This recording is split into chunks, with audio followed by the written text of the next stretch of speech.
जयलवजी, छत्रपती शिवाजी महाराज, छत्रपती शाहू महाराज आणि सर्व महामानव क्रांतिकारी मानवांमुळं आज मी तुमच्या समोर उभी आहे.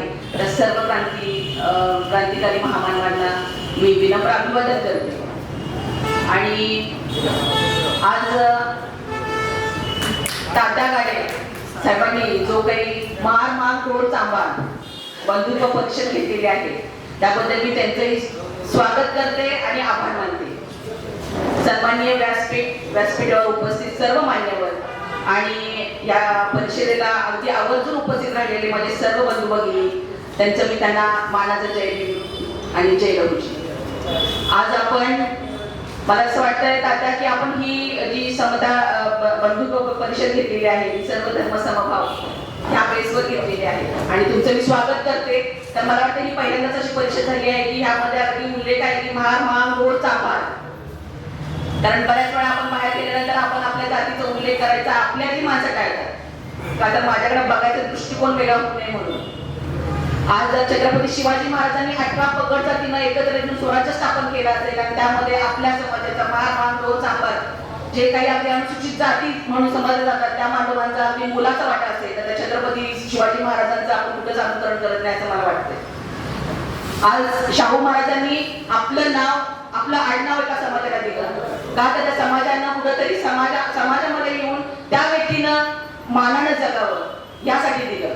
आज आपण एकत्र आलेलो आहे तर महाराष्ट्राची अशी स्थिती झालेली आहे की आरक्षण उपवर्गीकरणासाठी बऱ्याच ठिकाणी मोर्चे उभा राहिलेले आहेत. मोर्चे निघतायत, माणसं रस्त्यावर उतरत आहेत आणि ह्या मोर्चामुळं समाजामध्ये आपल्या समाजामध्ये दरी निर्माण झालेली आहे. मी आवर्जून उल्लेख करू इच्छिते की मी साहित्यरत्न लोकशाहीर अण्णाभाऊ साठे जयंती समारोह समितीचे अध्यक्ष डॉक्टर पल्लवी साठे पाटोळे जेव्हा या अध्यक्षपदासाठी इच्छुक होती आणि तेव्हा मला माझ्याच मातंग समाजाची एक वेगळी समिती निर्माण झाली आणि त्या समितीला मातंग समिती असं नाव दिलं आणि मला त्यांना विरोध नाही पण आम्हाला नाही त्यांच्या बाजूने उभा राहायचं. आणि जेव्हा मला जे दिग्गज मार्गदर्शन मिळालं त्या व्यक्तींचं मला आवर्जून नाव घ्यावं असं वाटतंय की बापू असतील, दादासाहेब ओहाळ असतील, माननीय गणेश भिसे साहेब असतील, अगदी आपले तात्या करारी नेतृत्व असेल, या सगळ्यांनी मला पाठीशी माझ्या उभा राहिले, मार्गदर्शन केलं. आज आपण म्हणतोय आरक्षणासाठी आपण लढतोय. आज 50% आरक्षण महिलेला फक्त कागदावरच आहे, ते समाजामध्ये नाहीये. आज जर महिला आपली समाजामध्ये उभा राहत असेल, आज आपली महिला जर भारताची पहिली महिला पंतप्रधान होत असेल आणि ती आयर्न लेडी म्हणून जर समाजामध्ये मान आणि स्थान मिळवत असेल तर त्या लेडीला मी वंदन करते. ज्या महिलेनं अंगावर चिखल फेकून शिक्षणाचा पाया घातला, ज्या वेळेस महिलांना शिक्षणाला पुढे येऊ नये त्याच्या बुक शिकल्या तर त्या आपल्याला कुठेतरी आपल्याला बाकीचा समाज वाईट टाकेल म्हणून आपल्याला ज्या पद्धतीनं रोखण्यात आलं त्याच माझ्या समाजामध्ये त्याच माझ्या बांधवांनी आज एकत्र येऊन मला पाठिंबा देत. म्हणजे मला असं वाटतं की 30 पेक्षा जास्त संघटनेला पाठिंबा देत आज मी अध्यक्षपद भूषवते आणि मला अभिमान आहे या गोष्टीचा की मला हे मार्गदर्शन लाभलेले आहे. आणि हे मार्गदर्शनाचं मी नाव का घेते कारण हे मार्गदर्शक जरी असले तरी सगळ्यात महत्वाचं हे सर्व मार्गदर्शक हे डॉक्टर बाबासाहेब आंबेडकरांची आलेली आहे.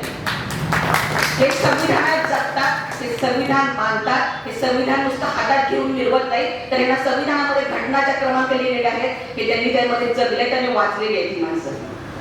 आज आपल्यामध्ये समाजामध्ये जी तीड निर्माण केली जाते, महामानवांवर जे काही गलिच्छप्रमाणे कमेंट्स केल्या जातात तर ती कोण लोक आहेत? ती आपलीच लोक आहेत. आज कमेंट्स करतायत, उद्या त्यांच्या विरोधात जी लोक त्यांना जाऊन मारतायत, आपली जीव घेणे हल्ले करतायत, ही कोण लोक आहेत? ही पण आपलीच लोक आहेत. पण ह्या लोकांना संविधान कळालं का? ह्या लोकांनी बाबासाहेब आंबेडकरांसाठी बाबासाहेब आंबेडकरांनी जे संविधान लिहिलेलं आहे त्या संविधानामध्ये आपण जगतो, ज्या संविधानामुळे आपला भारत देश चालतो हे संविधान या लोकांना माहित आहे का? नाही. ही मनुवादी वृत्तीची पिल्लावर पाडलेली आहे आणि आपल्या समाजामध्ये जे ते निर्माण करतायत हेच मनुवादी लोक आहेत आणि हे लक्षात यायला पाहिजे. यासाठी आपण जे आरक्षण करतोय, आपण जे एकत्र हे परिषद घेतोय यामध्ये आपल्याला शिक्षण मिळायला पाहिजे, यामध्ये आपल्याला रोजगार मिळायला पाहिजे, यामध्ये आपल्याला समानता मिळायला पाहिजे, यामध्ये आपल्याला सन्मान मिळायला पाहिजे. यासाठी आपण परिषद मी आपली तात्यांना कळकळून सांगते की ही परिषद फक्त एकच नाही की प्रत्येक महिन्याला घ्या. आज ही परिषद कळाली आहे ना, आज माझ्या भांडवलाला जर कळाली असेल ही परिषद तर ती नक्की पुढच्या परिषदेला येऊन तो त्याचा विचार मांडलेला आहे. मुक्त व्यासपीठ आहे आणि इथं प्रत्येकाला त्यांनी अधिकार दिलेला आहे. आणि दुसरी सगळ्यात महत्वाची मला एक गोष्ट सांगायची आहे की आपल्यामध्ये सुद्धा आपले बहादूर सो कॉल्ड म्हणणारे जे आहेत नेते, त्यांना माझं कळकळीचं विनंती आहे की त्यांनी संविधान वाचावं. समाजामध्ये तेढ निर्माण करताय, तुम्ही जर निळ्या झेंड्याखाली जाताय, तुम्ही पिवळ्या झेंड्याखाली जाताय. मी म्हणते मी संविधानाच्या बरोबर आहे, मी माझ्या तिरंग्याच्या खाली आहे आणि माझा तिरंगा डॉक्टर बाबासाहेब आंबेडकरांमुळे आहे आणि माझा तिरंगा आणि माझा भारत डॉक्टर बाबासाहेब आंबेडकरांच्या संविधानामुळे आहे. आज माझ्या बापाची जर बाहेरच्या देशामध्ये जयंती साजरी होत असेल तर त्यांना बाहेरच्या देशातल्या लोकांना संविधान कळतंय, पण माझ्या देशातल्या लोकांना, माझ्या समाजातल्या लोकांना मान डोर सांबार एसी आरक्षण मागतायत. पण माझ्या लोकांना जर बाबासाहेब कळत नसतील, संविधानच कळत नसतील तर त्यांनी नेतेगिरी करू नये. आंबेडकरवादी चळवळीचे आम्ही नेते, तुम्हाला आंबेडकर साहेब किती कळाले. आज आंबेडकर साहेबांना सुद्धा माता रमाई शेणा टाकून त्यांना परदेशात पाठवलं आणि त्यांनी शिक्षण पूर्ण केलं त्यांचं आणि आज समाजामध्ये होते. जेव्हा त्यांच्या अंतिम क्षण आला तेव्हा सुद्धा बाबासाहेबांना ह्या गोष्टीचं अतिशय दुःख झालं की माझ्या बाईनं प्रत्येक येणाऱ्या कार्यकर्त्याला अटेंड केलं आणि त्याच माता रमाईचा आम्ही आदर्श घेऊन आज तुमच्या समोर आहे. आज आम्हाला सुद्धा म्हणजे ऍक्च्युली खरं असं म्हणायला गेलं तर मला सुद्धा अजून मी खूप नवखे आहे असं म्हणायला गेलं हरकत नाही. कारण जे दिग्गज जे मार्गदर्शन करतायत की ज्या गोष्टी आंबेडकर चळवळीमध्ये मी बघते किंवा मी आता चळवळीमध्येच आहे पण मी जे अनुभवले ते मात्र एकदम सुपिरियर आहे. त्यांचे विचार म्हणा, त्यांचे आचार म्हणा, अगदी मला असं म्हणायचंय की आज आपण प्रत्येक समाज, आज आपण अनुसूचित जाती हा लेबलवर आपण जर जगत असू आणि जर आपण आज म्हणजे अगदी साधी गोष्ट आहे किराणा मालाला जात असू, समाजामध्ये फिरत असू तर ते फक्त आणि फक्त आपल्याला तो अधिकार डॉक्टर बाबासाहेब आंबेडकरांमुळे मिळाला आहे प्रत्येकाच्या. आणि दुसरी सगळ्यात मला महत्वाची गोष्ट मला मांडायची आहे की आपण परिषद घेतोय, आपल्या समाजामध्ये देव मानतायत, आपल्या समाजामध्ये शिक्षणाचा अभाव आहे, पण तो लिमिटमध्ये ठेवा.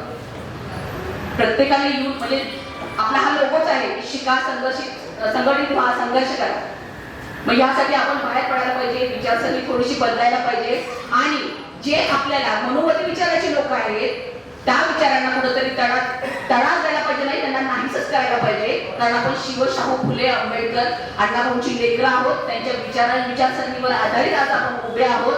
आज जर आपल्याला आपली उभा करायचा असेल, आज जर आपल्याला प्रत्येकाला तोंड द्यायचं असेल तर आज आपल्या रक्तामध्येच आपला बाप पाहिजे, तो म्हणजे डॉक्टर बाबासाहेब आंबेडकर. आणि त्याशिवाय आपल्याला कुणीही समाजातच मिसळून देणार नाही.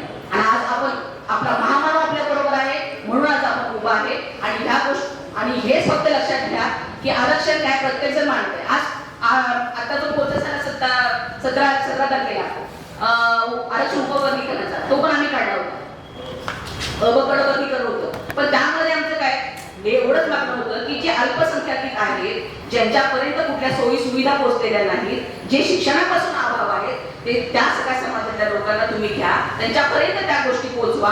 आणि आम्ही हे जे आरक्षणाचे इम्प्लिमेंट बाहेरच्या स्टेटमध्ये झाले ते आपल्या स्टेटमध्ये एवढी दिरंगाई का होती हे फक्त विचारायला संविधानात्मक पद्धतीनं आपण रस्त्यावर उतरलो होतो. सगळ्यात दुसरी गोष्ट म्हणजे आज माझे राज्यपाल गवई साहेबांचा स्मृती दिन आहे, त्यांना मी विनम्र अभिवादन करते आणि इथे मला बोलायला संधी दिली. तात्या तुमचं करायचं नेतृत्व असंच कायमस्वरूपी मागं राहू दे. आणि ही परिषद म्हणजे ही वेगळी अनोखी आणि समता बंधुत्व या बेसवर असणारी ही परिषद आपण कायम प्रत्येक महिन्याला म्हणा तुम्ही जरी घेतला तरी सुद्धा आम्ही तुमच्या बरोबर आहे. तात्या एवढं बोलायला मला संधी दिली, मी थांबते. जय भीम, जय संविधान.